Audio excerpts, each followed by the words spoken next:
Hey guys, it's Sarah. So today I wanted to discuss some brands that are a little shady, a little iffy in terms of their cruelty-free status. They're brands that I personally don't purchase from. I don't ever show them on my channel, and I get a lot of questions as to like, hey Sarah, why don't you ever show this brand? Or this brand is cruelty-free, why don't you try this product from them?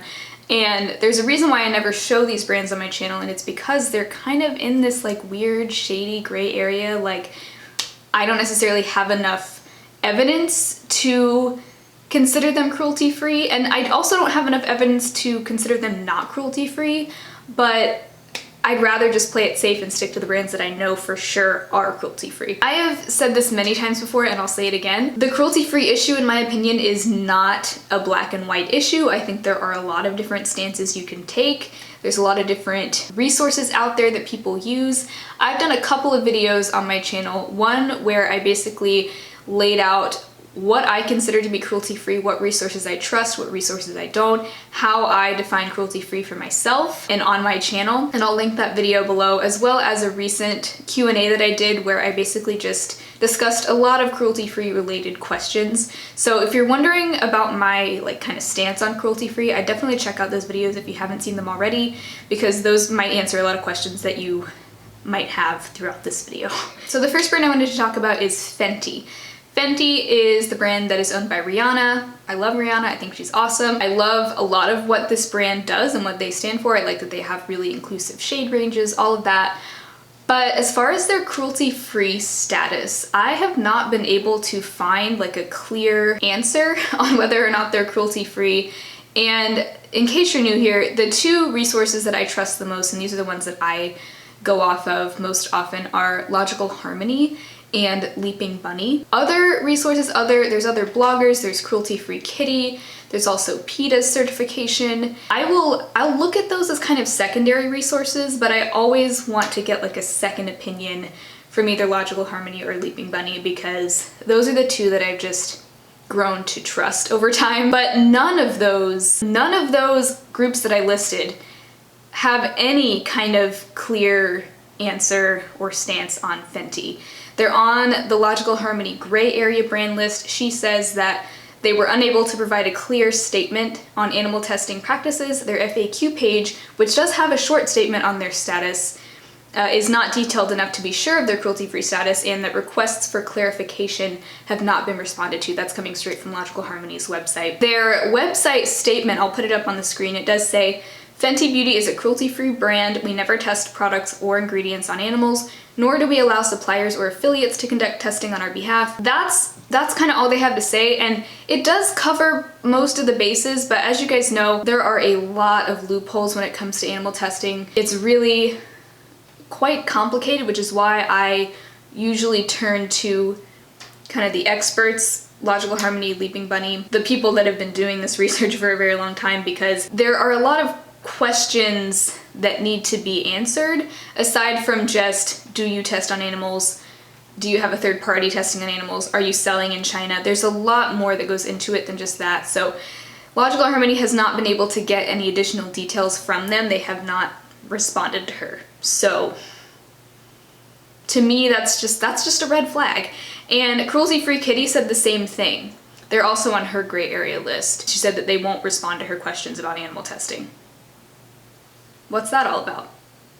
They're not certified by PETA or Leaping Bunny. There's another blogger called My Beauty Bunny. They're also on her, I think, gray area list.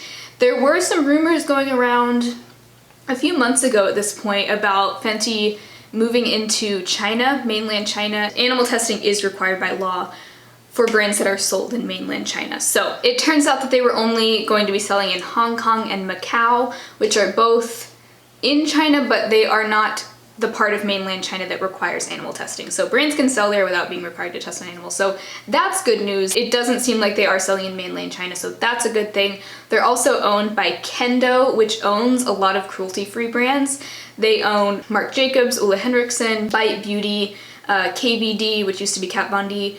So they own a lot of cruelty-free brands in addition to Fenty, which could be a good thing. But again, the fact that they just haven't been willing to answer any additional questions on their cruelty-free status just kind of raises a red flag for me. And they aren't certified by any like official organizations. That's Fenty. I don't know. I just don't really know what to think about them, and so that's why I haven't ever bought from them. But I don't know. I want to know what you guys think. If you do buy from Fenty, if you do feel like they're cruelty-free, what sources have you used to confirm that? Okay, another brand that I feel like a lot of people kind of do see this brand as a little bit iffy is MORPHE. They are, much like Fenty, not really confirmed cruelty-free by any of the main sources out there. They're on Logical Harmony's gray area list. She said they were unable to provide a clear statement on animal testing practices. They're also on Cruelty Free Kitty's gray area list.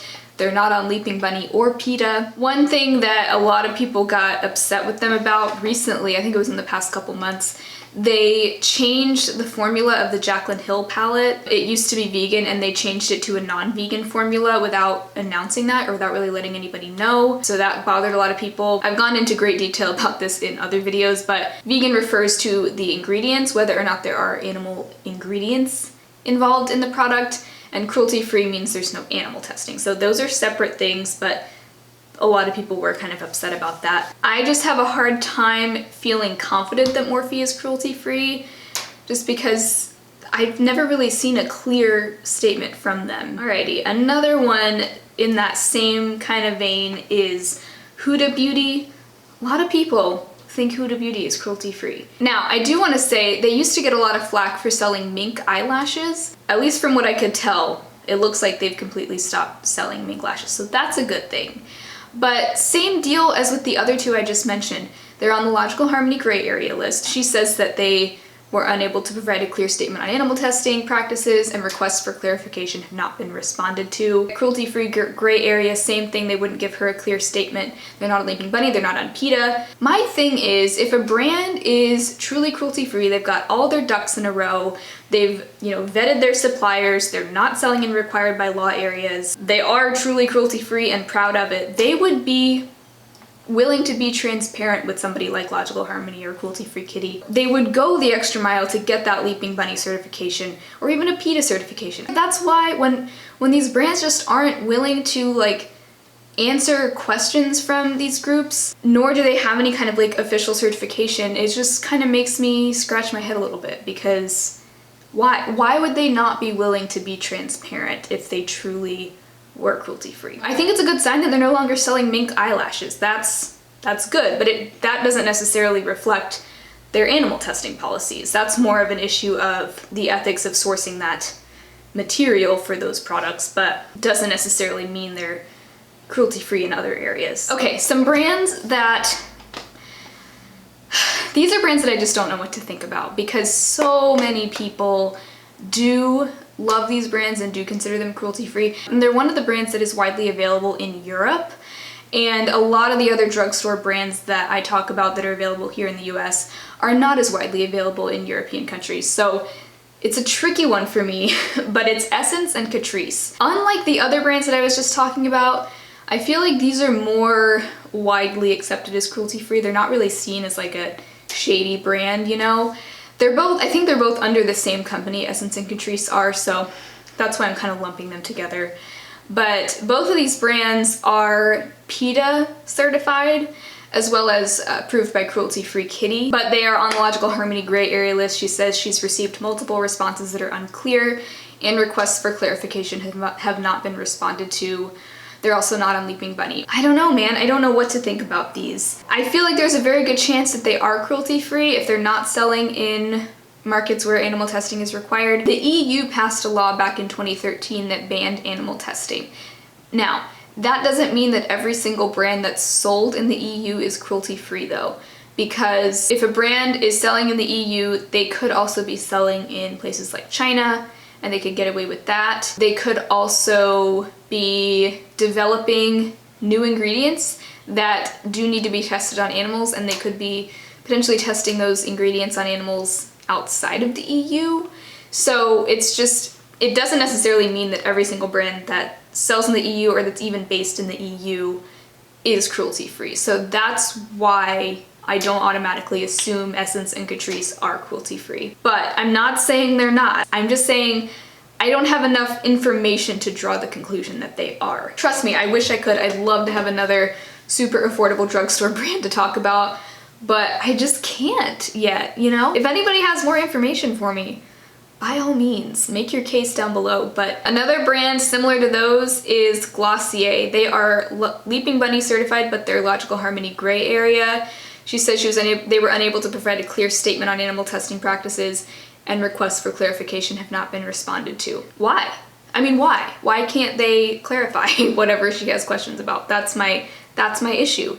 But they're Leaping Bunny certified and cruelty-free kitty approved. Okay, another one is IT Cosmetics. They are another kind of fishy one to me. They're PETA certified, but to me that doesn't really mean much. And we'll get more into that in a minute. But they are also cruelty-free kitty approved. I would like to know from cruelty-free kitty how she delves into these brands and figures out their status, because I'm not really sure. She has some bullet points on her website that says like brands that are approved by me are, well, I'll pull it up right now. They don't test finished products on animals at any point during production. Their suppliers don't test raw materials, ingredients, or products on animals. No third party tests on animals on their behalf, and they don't test on animals where required by law, i.e. mainland China. That just seems like a little bit too simple of a list for me of like criteria. There may be more that goes into it. It just seems a little bit too simple to me, but she does have a lot more brands approved. A lot of brands that are approved by Cruelty Free Kitty are not approved by Logical Harmony. So I don't know. I've just grown to kind of err on the side of caution, I guess. So that's why IT Cosmetics is not one that I use, because they're gray area on Logical Harmony. They're not on Leaping Bunny, but they're PETA and Cruelty Free Kitty approved. Kitty approved. That's my Instagram handle, but I have no affiliation, by the way, with Cruelty Free Kitty. Okay, another one is Shea Moisture. This brand used to be actually a brand to avoid on Logical Harmony. Way back in the day, I used to think that they were cruelty free, and ever since I found that they were a brand to avoid on LH, I just kind of stopped buying from them because I was like, well, that's odd. I think originally it was because they could not confirm that their suppliers were not testing on animals. They like weren't vetting their suppliers, I think. I could be wrong. But since then they've been moved to the LH gray area list, which could be a positive sign. But she doesn't really have any like notes next to it as to why they're on the gray area list. I'm assuming it's just because they haven't been able to give her a clear answer. That's usually why they're on there. But they're PETA certified and they're Cruelty Free Kitty approved. I don't know. They might be cruelty free, they might not be, but that's the thing. I just want to be sure. That's my problem. Some brands that, this is why PETA is not a list that I go by really. They are just they seem to be very loose in their certification criteria. Two brands, okay, well first of all, Wet n Wild and Physicians Formula are both PETA approved, but all the other sources I've talked about do not consider them cruelty free. But there's also Dove and Herbal Essences, both of which I think generally the consensus from a lot of us is that they're not cruelty free. They do sell in China, they both do. They're both listed as a brand to avoid on Logical Harmony and I think Cruelty Free Kitty as well. They are not on Leaping Bunny, but they're PETA certified. That's the only group that does give them a thumbs up. I've talked about this before, but the reason why PETA has those brands certified is because Chinese laws have changed somewhat so that those brands now are not required to test their products on animals pre-market, but there is still very much a possibility of post-market animal testing. So those products can be pulled off the shelves at any time after they've been on the market and be tested on animals. So that is a lot of people's issue with those brands and why a lot of people still don't consider them to be cruelty-free. Now, what are the odds that they're going to be pulled off the shelves and tested? I don't know. And these brands actually do claim that they have politely asked the Chinese government to please let them know if their products are going to be taken off the shelves and tested on animals so that they can just completely pull out of China altogether. I just don't believe that that's actually how that would all go down. I don't think that they're gonna be nice and accommodating enough to just notify the brands ahead of time and give them a chance to take their products off the market. Plus, these brands have been selling in China for years, and I kind of doubt they'd be willing to just stop selling in China altogether because it's a huge money-making market. That's an example of another one where there's kind of just a difference of opinion between some of these different cruelty-free resources. And that's one reason why I don't use PETA's list. I also just think that they leave room for a lot of loopholes. There's just a lot of brands that are certified by PETA that are considered not cruelty-free by other sources. Not just for the same reason as Dove and Herbal Essences, but in general, they're just a little bit more like loosey-goosey with their guidelines, I think. So I think that is it for this video. Please let me know any thoughts or opinions you have down below. If there are any details you think I missed, or other resources you think I should look into, let me know. I'm always open to learning more. Let me know what your thoughts are on these brands. Do you consider them cruelty-free? Do you not? Why? What are your reasons? I'd love to know. If it's important to you that these brands be more transparent about their cruelty-free status, email them and let them know. Let them know which resources you look at when you're looking into these brands. Some of them may just not know what resources people trust. So if Logical Harmony is your go-to, let them know that you really want to see them moved to the Logical Harmony approved list, and if they are truly cruelty-free and they get this message from a lot of people, maybe they will move forward and start being more transparent with Logical Harmony. Maybe if Leaping Bunny is your go-to, encourage them to look into getting certified by Leaping Bunny, because it's quite possible that they just don't know what cruelty-free resources people are looking at. They may not think it's important at all. They may think that people are just going by their kind of blanket statement on their website and they don't think they need to go through this process to become approved by one of these other groups. But yeah, don't be shy, let them know. But I think that's it for today's video. If you enjoyed it, please give it a thumbs up, and if you'd like to keep hanging out with me, subscribe as well. I upload every Tuesday, Thursday, and Saturday, all kinds of videos about cruelty-free beauty. I'd love to have you. So anyway, I will talk to you very soon in my next video. Bye.